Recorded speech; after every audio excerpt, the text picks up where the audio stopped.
झारखंड में राजनीतिक उठापटक के बीच मुख्यमंत्री हेमंत सोरेन रांची से दिल्ली रवाना हुए थे। हालांकि शुक्रवार को झारखंड के मुख्यमंत्री हेमंत सोरेन दिल्ली से राजधानी रांची पहुंच चुके हैं। हालांकि इस वक्त हमारे साथ मौजूद है सहयोगी मदन। सीधा उनसे जुड़ते हैं और जानने की कोशिश करते हैं कि जब वो दिल्ली जा रहे थे उससे पहले राज्यपाल से मुलाकात किए थे, क्या कुछ बातें हुई थी कि सीधा वो फिर दिल्ली चले गए? बिल्कुल, देखिए, मुख्यमंत्री हेमंत सोरेन जिस तरह से कैबिनेट में 2 महत्वपूर्ण फैसले लिए, उसके बाद लगातार झारखंड में जश्न का दौर था।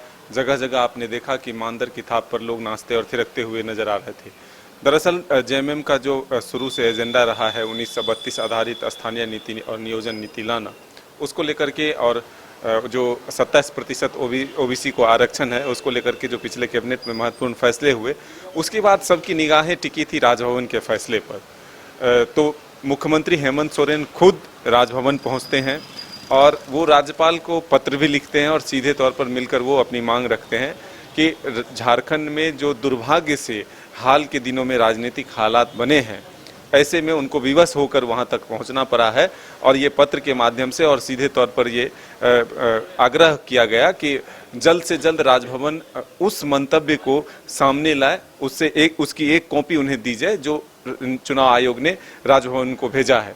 लेकिन जो जानकारी मिली है उसके हिसाब से ये है कि मुख्यमंत्री के पहुंचने से ठीक एक दिन पहले राज्यपाल की तरफ से जो है एक जो बातें सामने आए, उसके हिसाब से वो लेटर जो है चुनाव आयोग को भेज दिया गया है।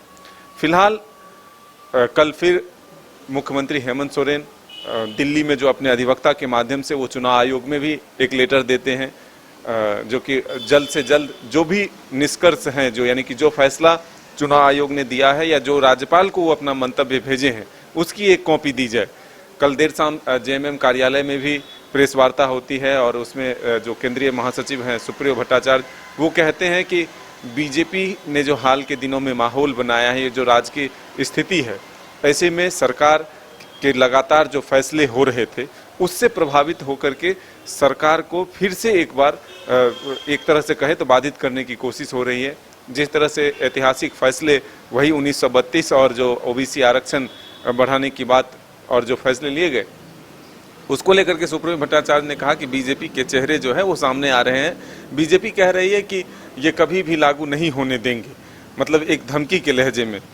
जब उनसे फिर ये सवाल किया गया कि बीजेपी तो कह रही है कि पहले ही हम दोनों चीज़ ला चुके हैं, लेकिन ये कानूनी तौर पर सही नहीं है, जिसको कि कोर्ट ने खारिज कर दिया। उस पर उन्होंने कहा कि कोर्ट में सरकार ने अपना सही से पक्ष नहीं रखा, इस वजह से यह लागू नहीं हो पाया। दो मुद्दा झारखंड में सबसे ज्यादा सुर्खियों पर था। एक था 1932 खतियान के आधार पर स्थानीय नीति नियोजन नीति की मांग लगातार आदिवासी मूलवासी खतियानधारी कर रहे थे। दूसरी ओर ओबीसी को 27% आरक्षण को लेकर। लेकिन एक और जश्न भी मनाया जा रहा है तो कई लोगों की ओर से विरोध भी यहाँ पर देखने को मिल रहा है। आपको जिस तरीके से जानकारी होगी कि मधु कोड़ा ने भी एक पीसी रखी थी, उन्होंने सीधे शब्दों में कहा है कि अगर 1932 खतियान लागू होता है झारखंड में तो कोल्हान पूरा जल जाएगा। कोल्हान के अंदर 3 जो जिला है उसमें लगभग 50 से 55 लाख लोग हैं, वो सरकार की योजनाओं से वंचित हो जाएंगे। देखिए, इस मामले में अब सवाल उठने लगे हैं। जिस तरह से सरकार ने, यानी कि हेमंत सोरेन की सरकार ने 1932 को लेकर के जो प्रस्ताव लाए हैं उसमें नियोजन नीति फिलहाल नहीं है जो 32 आधारित होगा।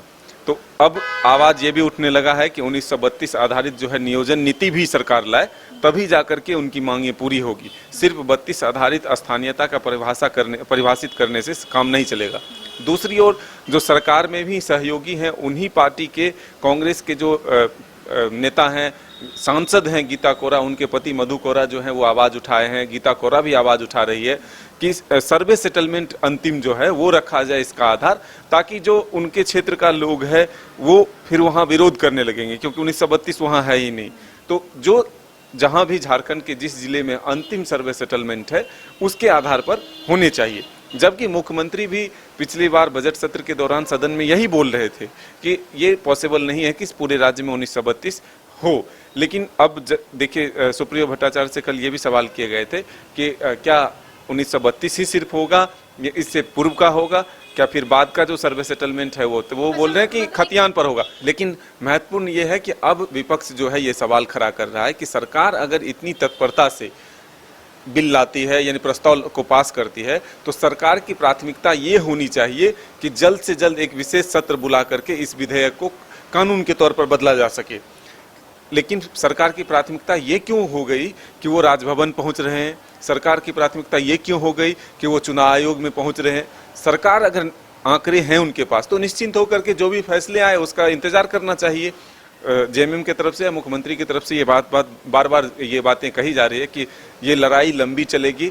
जो भी संवैधानिक अधिकार है उसका इस्तेमाल हम करेंगे, जो भी संवैधानिक प्लेटफॉर्म है वहां तक हम पहुंचने की कोशिश करेंगे, और जिस तरह से सरकार को परेशान करने की कोशिश हो रही है इससे हम घबराने वाले नहीं। इससे पहले मदन, आपको जानकारी होगी कि इससे पहले मुख्यमंत्री हेमंत सोरेन ने सदन में ही कहा था कि अगर 1932 खतियान के आधार पर स्थानीय नीति नियोजन नीति बनती है तो कोर्ट के दहलीज में जाके वो फंस जाएगी।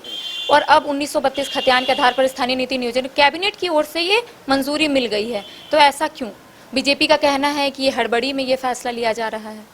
देखिए, अब सवाल तो यही खड़े हो रहे हैं कि आखिर जब मुख्यमंत्री ही ये कहते हैं कि वो लागू नहीं हो सकता तो आखिर क्या वजह है। लेकिन उसमें एक टेक्निकल चीज़ें जो जोड़ी गई है कि नवी अनुसूची में जो शामिल करने के लिए भेजा जाएगा तब फिर कोई कोर्ट में इसे चैलेंज नहीं किया जा सकता है, तो वो फिर गेंद जो है केंद्र के पाले में चला जाएगा।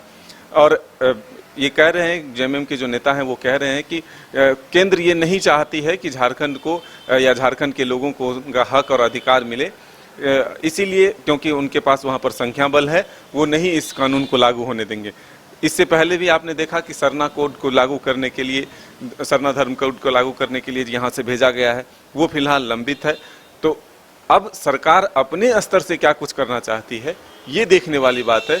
इसको किस रूप में लागू कर पाती है, कानूनविदों से सलाह लेकर के, जो कानूनी अड़चने हैं उसको दूर करके, तो ये अब आने वाला वक्त बताएगा। लेकिन फिलहाल इस फैसले पर सवाल जरूर खड़े हो रहे हैं। विपक्ष सरकार को घेरने में जुटी हुई है और ये कह रही है कि जब वर्ष 2002 बाबूलाल मरांडी बीजेपी की नेतृत्व वाली सरकार थी तो यही कोशिश, यही 1932 खतियान जो है लागू करने की कोशिश हुई थी। राज्य में हालात भी खराब हुए थे और कानूनी रूप से वो टिक नहीं पाया था। निशिकांत दुबे भी लगातार ट्वीट कर रहे हैं। उनका कहना है कि कई ऐसे मंत्री हैं जो मंत्री रहने लायक नहीं है क्योंकि उनके पास 1932 खतियान नहीं है। उनका कहना है कि बन्ना गुप्ता, आलमगीर आलम, चंपई सोरेन या फिर जोभा मांझी के पास 1932 नहीं है क्योंकि 1956 में मधुपुर और सरायकेला बंगाल और उड़ीसा का हिस्सा हुआ करता था। देखिए, ये बातें तो हैं जरूर कि कई लोग हैं जिनके पास खतियान नहीं है, झारखंड में लंबे समय से रह रहे हैं, तो फिर क्या वो बाहरी हो जाएंगे? ये तमाम अड़चने हैं। सरकार के लोग हों या फिर जो सामान्य रूप से जीवन व्यतीत कर रहे हैं, जिनके पिताजी दादाजी पहले आ गए हैं यहाँ पर, जो लोग यहाँ के मूलवासी हैं वो तो ये जरूर कह रहे हैं कि आप यहाँ आए हैं कमाने के लिए, कमाइए और जाइए, अधिकार मत मांगिए। ये उनकी बातें हैं। लेकिन अब सरकार को सबको लेकर चलना होता है, तो सरकार अपने स्तर से क्या कुछ इसका निष्कर्ष निकालती है ये आने वाला वक्त बताएगा। तो जाहिर सी बात है कि झारखंड में दो ऐसा मुद्दा था जो काफी सुर्खियों पर था। एक था 1932 खतियान के आधार पर स्थानीय नीति नियोजन नीति लागू करने का मुद्दा और दूसरा था ओबीसी को 27% आरक्षण देने का मुद्दा। हालांकि कैबिनेट की ओर से यह मंजूरी मिल गई है, उसके बाद राज्य में जश्न का माहौल है। हर तरफ लोगों का कहना है कि मुख्यमंत्री हेमंत सोरेन ने झारखंड वासियों को बड़ी सौगात दी है। उनका यह भी कहना है कि झारखंड को अलग राज्य बने 22 साल हो गए हैं, लेकिन अब ऐसा लग रहा है कि तमाम झारखंड वासियों को उनका हक और अधिकार अब मिल रहा है। लेकिन दूसरी ओर कई लोग 1932 का विरोध भी कर रहे हैं। उनका कहना है कि अगर 1932 खतियान लागू हो जाता है तो कोल्हान पूरा जल जाएगा। अब देखना यही होगा कि आगे क्या कुछ फैसले निकल कर आते हैं 1932 खतियान को लेकर। तब तक बने रहिए न्यूज़ बाइस्कोप के साथ। सहयोगी मदन के साथ मैं करिश्मा, कैमरा सहयोगी विकास के साथ, बाइस्कोप रांची।